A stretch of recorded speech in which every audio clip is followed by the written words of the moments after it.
আমি নিজে কাপতাম লইছি, বাধা দিছে, বাধা দিয়ে পরে আমার কাছে টানা দেয়, টানা পাইছি, 5,000 টাকা দিয়েছি, পরে আমরা ধরছি 4 ঘন্টা লাদে রয়েছি আমরা। আপনি কেন টাকা দিয়েছেন বলেন তো, কেন টাকা দিয়েছিলেন? টাকা দিয়েছি আর কইছে সরকারি জায়গা করছে,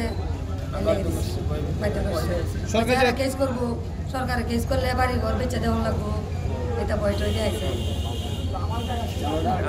কে বলছে এটা আপনারা? কে বলছে? এই যে বলছি নাম কি?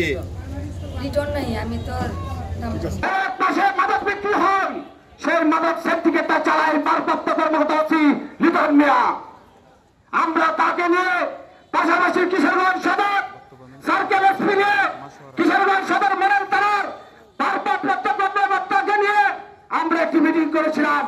সেই মিটিংয়ে ভারপ্রাপ্ত কর্মকর্তা রেলের এসপি বলেছে ওই রেলের পাশে যে জায়গায় মাদক বিক্রি হয় সেটা বলে তার এরিয়ার বাইরে, তার থানা থেকে যদি 40 গজ অথবা 50 গজ এরিয়ার বাইরে হয়, যেখানে রেলের প্ল্যাটফর্মের সাথে গেছে মাদক কারবারিরা দিনে রাত্রে অহরহ মাদক বিক্রি করে আর সেটা সম্পূর্ণ সেন্টার দেয়। এই রেলের কর্মকর্তা ওসি লিটন সার্কেল এসপি মহোদয় বলেছেন আপনি কি করে বলেন আপনার এরিয়াতে মাদক বিক্রি হয়, আপনি বলেন তাদেরকে গ্রেফতার করতে পারবেন না, সেটা আমার সদস্যতার কাজ না, সেটা আপনার কাজ। পুলিশের কোনো নির্দিষ্ট এরিয়া নেই, জনগণের স্বার্থে, জনগণের উপকারে, পুলিশ যে কোনো মুহূর্তে, যে কোনো পরিস্থিতিতে, যে কোনো জায়গায় যেতে বাধ্য, কারণ আমরা জনগণের সেবা করতে বসেছি, আমরা দুর্নীতিবাজের সেবা করতে নয়। ওসি সাহেব স্পষ্ট বলেছে ওনার এরিয়া না, তাহলে ওনার এরিয়াটা কোনটা? ওনার এরিয়া কি জায়গা রেলের দুই পাশে জায়গা যারা বসতি তাদের কাছ থেকে টাকা আদায় করা? ওনার এরিয়া কি গাছ কাটলে পরে ওই গাছ কাটা মুক্তিদের কাছ থেকে টাকা আদায় করা? ওনার কাজ কি মানুষকে ভয় দেখিয়ে তারাই থেকে নিয়ে এনে তাদের কাছ থেকে চাঁদা আদায় করা, ঘুষ খাওয়া, ওটাই কি ওনার কাজ?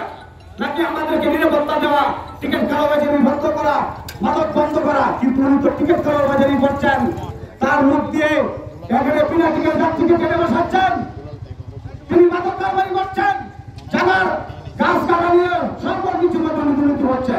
আজকে ছাত্র জনতার জুলাই আগস্টের মাস, এই মাসে আমরা ফেসিবাদ আওয়ামী লীগ সরকার শেখ হাসিনাকে আমরা বাধ্য করেছি দেশ থেকে পালিয়ে যেতে। এই শেখ হাসিনার কিছু দোষক আইন শৃঙ্খলা বাহিনীতে ঘাটতি রয়েছে, এরা ভারতের এজেন্ট হিসাবে বাংলাদেশে কাজ করছে। এরা শুধু তাই নয়, এতে ওরা ক্লান্ত নয়, এরা বিভিন্নভাবে বিভিন্ন সংগঠনের মধ্যে একটি করে এজেন্ট ঢুকিয়ে দিয়ে এই দেশের মধ্যে, শান্তিপ্রিয় দেশের মধ্যে, যেখানে আমরা দেড়দানা করে হাওলাত করে একজন সরকারি নেত্রী মাননীয় প্রধান উপদেষ্টা ডক্টর ইউনূস, ওনার শাসনামলে আমরা দেখলাম বর্তমান সময়ে আদালত প্রাঙ্গণে যেখানে মানুষ ন্যায় বিচার পাবে, ঠিক এই জায়গাটার মধ্যে আসামিদের গায়ে ডিম দিয়ে পাথর দিয়ে নিক্ষেপ করছে।